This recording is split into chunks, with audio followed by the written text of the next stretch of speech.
Good evening and welcome to ELN Radio. We begin tonight with stories across the nation and the world. Bloodshed after last night when police attempted to remove protesters from the Ukrainian capital.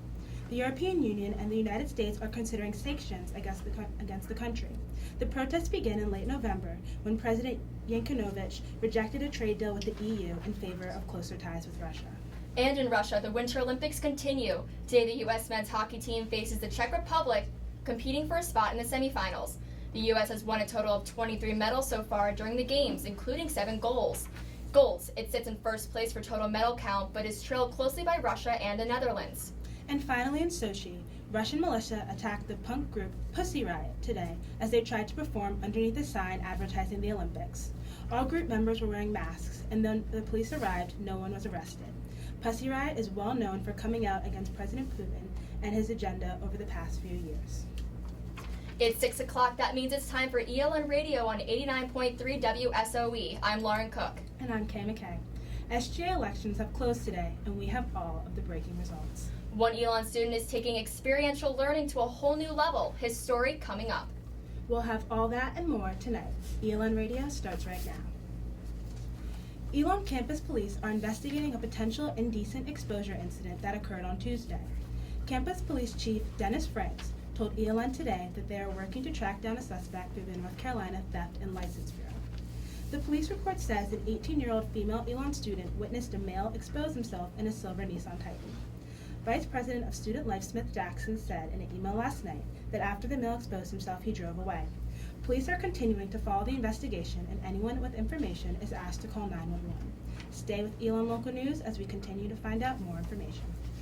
Downtown Elon is on track for a makeover. Elon selected Kaufman Associates last year to create a revitalization proposal, which released last week. If followed, the proposal will feature a town commons, new housing and townhouses, much more parking, and a central park. The next step, the multi-million-dollar plan, must be approved by the Board of Aldermen before the university can think about construction. Arjo Bruno broke the news this week and posted the plan on Facebook. Students' reactions were mixed, but if you want to give input, there will be a public hearing about the plan at the Elon Town Hall on March 3rd. The board will vote on the plan on March 11th. To see the plan, visit our website at elonlocalnews.com. Downtown Elon isn't the only area facing changes. Residence Life plans to change how students will be assigned housing for next year. The university plans on dividing up the campus into areas that it thinks will best fit each student in the grade. But this means a high GPA might not land you your first choice spot. The entire historic neighborhood and the brand new global neighborhood will serve as general living for first year students as well as homes for living learning communities. Colonnades will also house first years and other living learning communities. Sophomores will be placed in the Danley Suites and apartments. From there, the Oaks will be reserved for mostly junior students instead of sophomores, and Mill Point will house seniors. All of these changes fall under Elon's brand new residential campus plan to give students the opportunity for a learning experience in and outside of the classroom. Experiential learning is a cornerstone of an Elon education. Coming up next, we'll introduce you to a few students who are continuing their education across the globe. Welcome back to ELN on WSOE 89.3. Some students only dream of competing internationally, but for one student, it's something she's been doing for most of her life.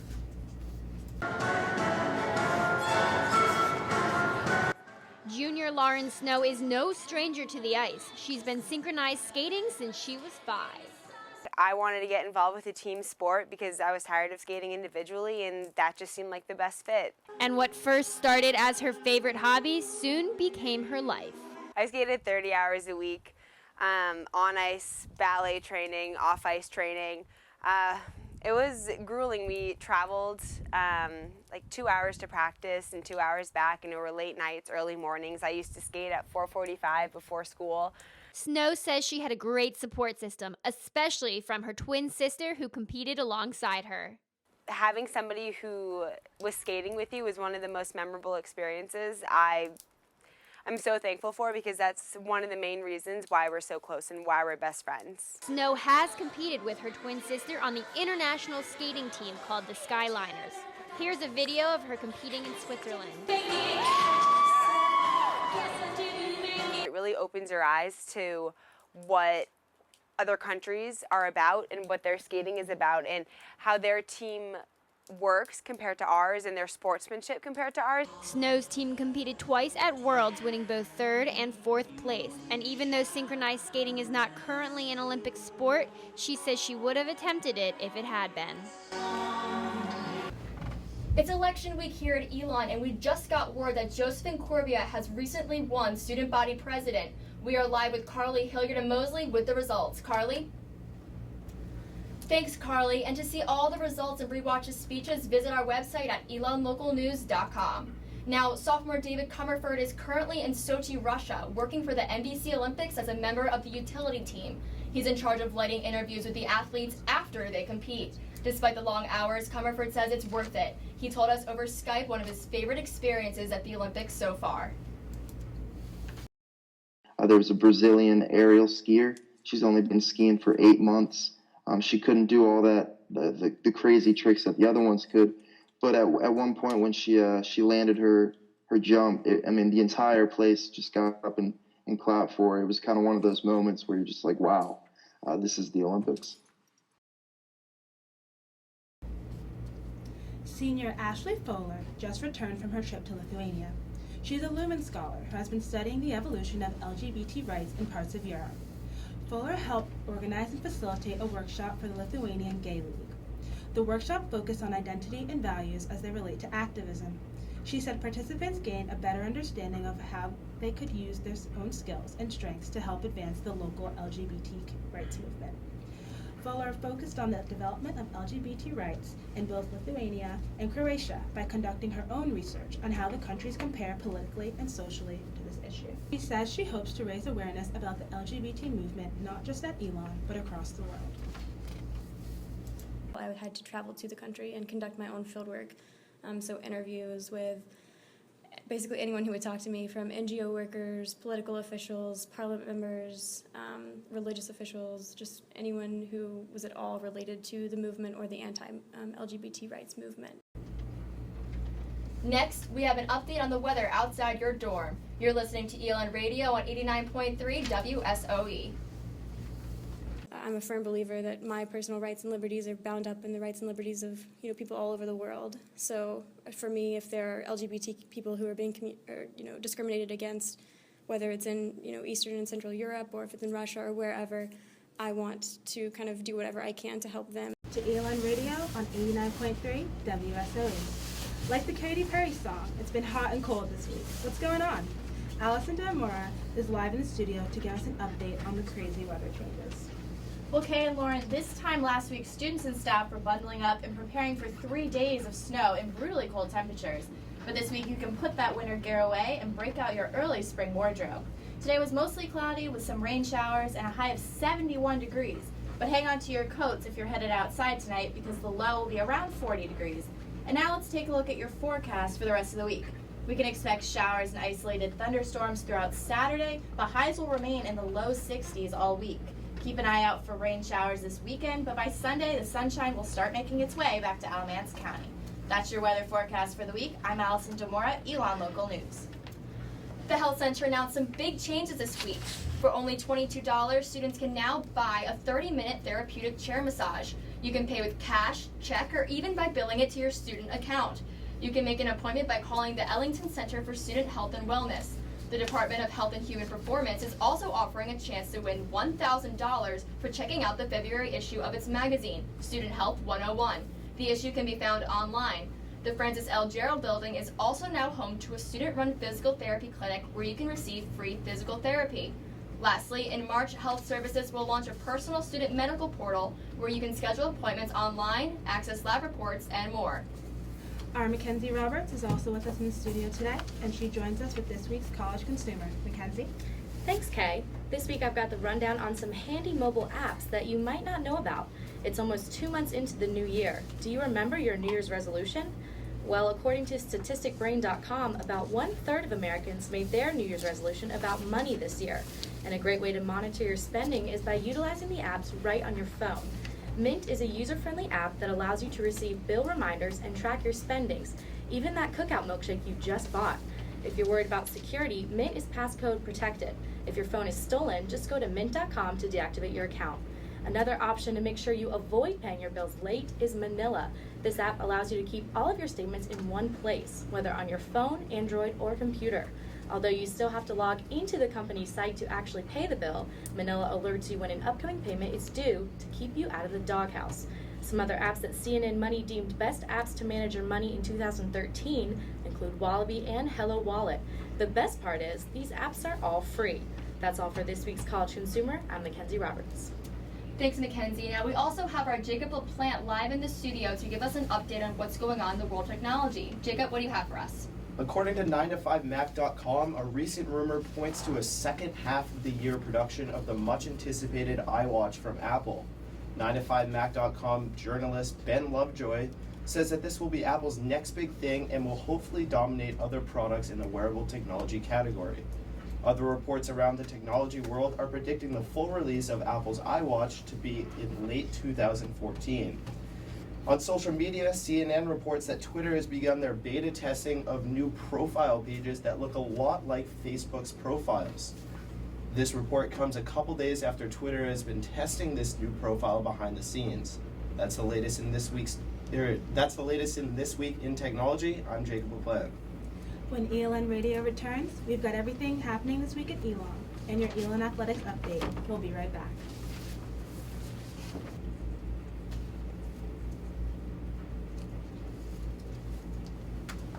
Welcome back to ELN Radio on 89.3 WSOE. There's lots going on this week on campus. We've got you covered on what's happening. We're in the middle of Elon's Professional Development Week. Professors, industry professionals, and alumni will give talks on campus aimed at helping Elon students prepare for internships and jobs after college. The last presentations are tomorrow, so don't miss out. One will feature communications professor Dr. Anthony Hatcher, who will discuss preparing to leave Elon. The presentation begins at 5:30 in McKay. Other talks tomorrow include presentations about becoming an entrepreneur, finding a career in the sciences, and a future in law school. Now, graduation is quickly approaching. Seniors have fewer than 100 days before they walk under the oaks. Many students are on job hunts, but Brennan McDavid tells us how some are getting ready for more years of school. Grad school is a long, grueling process from what I hear. While many students prepare to enter the workforce after graduation, senior Erin McBeth will be going back to school for another 3 years. Columbia's program starts 4 days after I graduate, so I don't get a break. But that's not her biggest concern. It's very expensive, and that's very scary, because I have to pay my own way through grad school. McBeth will be attending graduate school at Columbia University, a school that she says will cost her nearly $100,000 per year to attend. If I had to just pay the entire thing without any financial assistance, it would take me a long time. The Center for American Progress lists the unemployment rate amongst recent college grads as 7.4%. And that's why some people say a graduate's degree, regardless of the price, is necessary to compete. Well, there are a lot of fields where you don't really need advanced study, that you can pretty well jump off right after graduation and become active in the field. But there are others where an advanced degree will give you a competitive edge. For McBeth, attending Columbia, while expensive, is her best option. Once you get your degree from that school, the world is open to you. You can go wherever you want. And I think that benefit will outweigh the cost, is what I'm hoping. Brennan McDavid, Elon Local News. Moving back to Elon, preparations are underway for Elon's first TEDx event. This Saturday, 150 students and faculty members will attend this year's TEDx talk themed Innovation into Practice. TEDx programs allow communities to experience TED Talks at the local level. The event has sold out of tickets, but several lucky TEDx Elon followers on Twitter will have the chance to win tickets Friday and Saturday. Students will also be able to watch the event online at www.ted.com/TEDTalk. Executive Director Carolina Howard says she hopes talks on campus will be a regular event. And hopefully, with Elon's, atmosphere and curriculum kind of already being something that I think would be so perfect with TED Talks. We're hoping that someone will have the chance from the university to go to an actual TED conference and then be able to thus bring back a larger scale event, in the next coming years.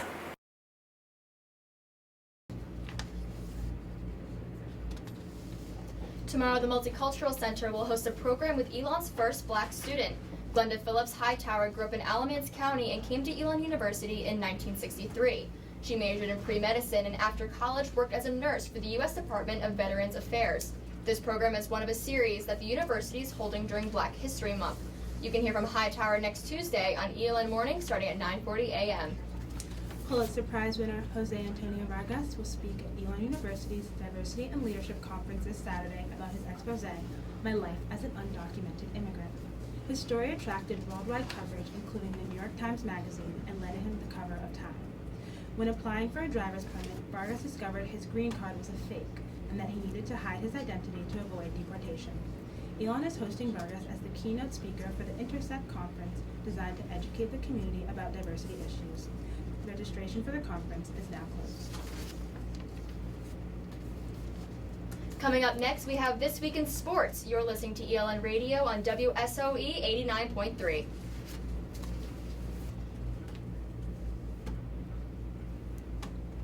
Welcome back to ELN Radio on WSOE 89.3. It's a busy week in Elon athletics. Our Justin Beagle joins the studio with the latest in sports. Justin? Thanks, Lauren. We're only 16 days away from the start of the Southern Conference basketball tournament, and things are heating up down the home stretch. The men's basketball team begins a 3-game road series starting tonight against UNCG. The team will then head to Statesboro to take on Georgia Southern on Saturday before wrapping things up at Furman on Monday night. The Phoenix are currently riding a 5-game win streak. On the other side, the women's basketball team squares off against Wofford this Saturday. You can catch the game beginning at 4 p.m. in Alumni Gym. The 12-13 Lady Phoenix will look to get back to 500 on their final home series of the regular season. After sweeping Cincinnati to start the season, the Elon baseball team fell to the 6th-ranked NC State yesterday 12-7. The team will begin a 3-game series against Wagner from Latham Park starting Friday at 2 p.m. As always, for the latest news, scores, and updates from all your favorite Elon teams, follow us on Twitter at ELN Sports. With your sports update, I'm Justin Beagle, Elon Local News. Saturday Night Live is coming to Elon tonight.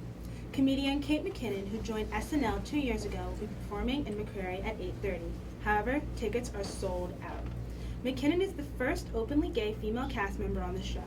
She is the second SNL cast member to perform at Elon in the last year. Jay Farrow was here last spring. Now, Kate, did you end up getting tickets for this event? I actually didn't. I was trying really hard, but I just couldn't make it. I'm really disappointed. I know, they sold out so quickly, there was no way I could even think about getting tickets. But last year, Jay Farrow, another character from SNL, was here in the spring, and I saw him, and he was absolutely amazing. Did you get a chance to go to that one? I didn't, first year problems. Oh. However, I've heard so much enthusiasm from the student body, so I just imagine the show's going to be great tonight. Yes, I have such high hopes for her. And now our Carly Hilliard joins us with another insight of the SGA election results in the studio here. Carly, what do you have for us? Hey, Lauren. So, like I said before, I was in the room when they announced the SGA election results. Now, Joseph Encorvia, who is the executive president for the 2014-2015 school year, was actually not there to hear the results. I believe he was at his MCAT class. So I didn't get a chance to speak with him, but I did speak with runner-up Jessica Petrillo afterwards. As I said before, it was a very close race, less than 100 votes difference between the winners. Joseph Encorvia at 1,061 and Jess Petrillo at 953. Now I spoke to Jessica afterwards. She said that she was disappointed, but she handled the loss with grace, and she said that she knew it would be a close race. She thinks they both ran a great campaign, and she did say that she is happy for Joe. She also said if it works out, she would love to continue with SGA, but she said she will see how it all plays out. So, and if you're looking to see the numbers for this results, we have them on our Twitter account at Elon Local News. They're also posted outside of the SGA office in upstairs Mosley. That's all for SGA elections. Back to you. Thanks, Carly. And that's all we have for you this week, but make sure to catch our Thursday update tomorrow afternoon. We'll be back on ESTV, Channel 5 on Monday at 6 p.m. Until then, follow us on Twitter and Facebook, and keep up with the latest news happening on Elon, on elonlocalnews.com. Have a great rest of your week, Elon.